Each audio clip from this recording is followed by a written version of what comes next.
친구들 잘 지냈나요? 이 시간 하나님께 예배합니다. 사도신경 하시겠습니다. 나는 전능하신 아버지 하나님 천지의 창조주를 믿습니다. 나는 그의 유일하신 아들 우리 주 예수 그리스도를 믿습니다. 그는 성령으로 잉태되어 동조녀 마리아에게서 나시고 본디오 빌라도에게 고난을 받아 십자가에 못 박혀 죽으시고 장사된 지 사흘 만에 죽은 자 가운데서 다시 살아나셨으며 하늘에 오르시어 전능하신 아버지 하나님 우편에 앉아 계시다가 거기로부터 살아있는 자와 죽은 자를 심판하러 오십니다. 나는 성령을 믿으며 거룩한 공교회와 성도의 교제와 죄를 용서받는 것과 몸의 부활과 영생을 믿습니다. 아멘. 주님을 찬양합니다.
이 시간은 하나님의 말씀 시간입니다. 하나님의 말씀 속으로 성경을 어떻게 읽을 것인가 라는 주제 아래 하나님의 말씀 보겠습니다. 오늘 하나님께서 주신 말씀은 누가복음 10장 25절 말씀입니다. 어떤 율법 교사가 일어나 예수님을 시험하여 이르되 선생님 내가 무엇을 하여야 영생을 얻으리이까? 아멘. 여러분은 하루를 어떻게 살아가나요? 내 앞에 문제가 일어나면 어떻게 해결하고 있나요? 오늘 말씀에 율법 교사가 나타납니다. 그리고 예수님께 질문합니다. 어떻게 영생, 구원을 얻을 수 있을까? 이 질문에 예수님께서는 어떻게 반응하셨을까요?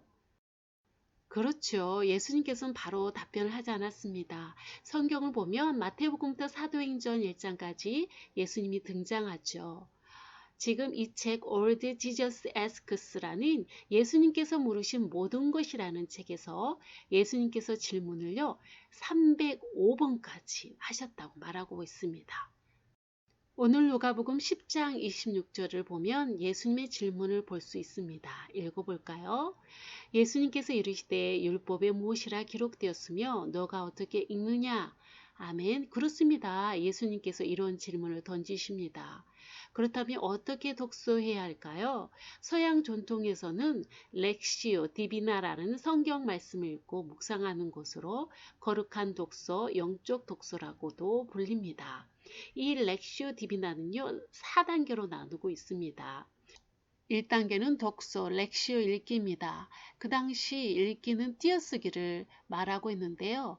그 말은 무엇이냐면 옛날은 글자가 띄어쓰기가 없었어요. 다 붙어 있었습니다. 예를 들면 나는 교회에서 예배를 드립니다. 이 문장이요. 다 붙어 있었어요. 그래서 띄어쓰기를 하면서 읽자는 것이죠. 자, 2단계는 묵상, 메디타티오라고 하는데요.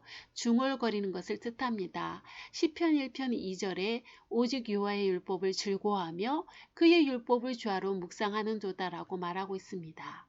여기서 묵상은 중얼거림을 말하죠. 이렇게 중얼거리다 보면 애워지게 되는 것이죠. 3단계는 그 말씀을 가지고 기도하는 것, 바로 오라티오라고 합니다. 4단계는 관상, 컨템플라티오 단계로 하나님과 하나가 되는 최고의 신비의 단계죠. 이렇게 말씀을 읽고 묵상하고 기도하고 하나님과 하나 되는 것이 바로 렉시오 디비나라는 과정입니다. 그렇다면 우리는 성경을 어떻게 읽는 것일까요? 이것은 예수님께서 질문하신 것인데요. 율법에 무엇이라 기록되어 있고 너는 어떻게 읽느냐고 묻습니다. 여러분은 어떻게 읽고 있나요? 그렇군요. 누가복음 10장 27절 말씀 우리 읽어보도록 할까요? 대답하여 이르되 내 마음을 다하여 목숨을 다하며 힘을 다하며 뜻을 다하여 주 너의 하나님을 사랑하고 또한 내 이웃을 내 자신같이 사랑하라 하였나이다. 아멘.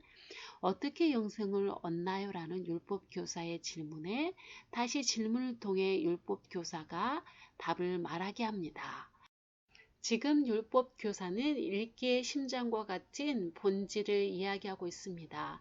유대인 전통에 따르면 율법 계명의 수는 613개입니다. 그 중에 가장 중요한 핵심인 두 가지가 있는데요. 첫째는 하나님을 사랑하라. 둘째는 이웃을 사랑하라는 것입니다. 이 말씀에 예수님의 반응이 나옵니다. 읽겠습니다. 예수께서 이르시되 내 대답이 옳도다. 이를 행하라. 그러면 살리라. 누가복음 10장 28절 말씀이시죠. 이것이 핵심입니다. 예수님께서는 율법 교사의 대답이 틀리지 않고 옳다고 하시죠.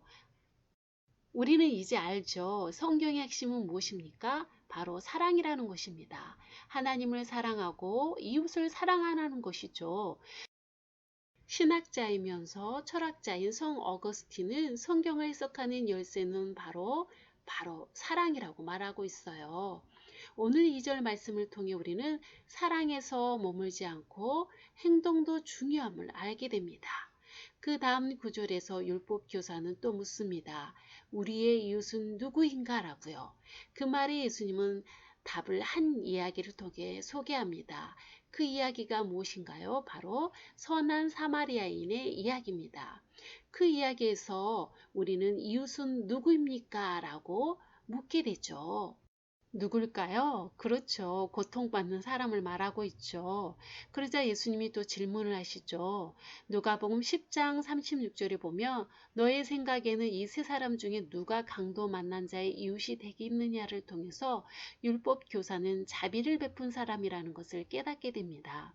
예수님께서는 누가복음 10장 37절에 다시 답하시는데요. 가서 너도 이와 같이 하라 하시니라. 여기에서도 우리는 이웃사랑은 실천을 통해 이루어짐을 또 깨닫게 됩니다. 다짐하는 시간입니다. 우리는 본문을 통해 깨닫습니다. 첫째, 진정한 성경 읽기는 행함으로 완성됨을 알게 됩니다. 두 번째, 삶과 말씀은 하나임을 깨닫게 되죠. 그렇다면 이제 우리는 무엇을 행해야 하는가? 하나님을 사랑하고 이웃을 사랑해야 합니다. 누구에게? 바로 고통받는 사람이겠죠. 누가? 바로 우리를 부르십니다. 이 시간 기도하겠습니다. 주님, 매일 삶 속에서 성경을 읽는다는 것이 바로 그냥 단순히 읽는 것인 줄만 알았습니다. 그런데 오늘 말씀을 통해 하나님을 사랑하고 이웃을 사랑하며 실천하는 것이 진정한 성경 읽기의 삶이라는 것을 깨닫게 하시니 감사합니다. 하루하루 살아가면서 우리의 눈이 주님을 닮아가길 원합니다. 우리의 손이, 우리의 발걸음이 주님을 따라가길 원합니다. 주님 도우소서. 예수님의 이름으로 기도합니다. 아멘. 시간 주기도문으로 예배를 마치겠습니다. 하늘에 계신 우리 아버지, 아버지의 이름을 거룩하게 하시며 아버지의 나라가 오게 하시며 아버지의 뜻이 하늘에서와 같이 땅에서도 이루어지게 하소서.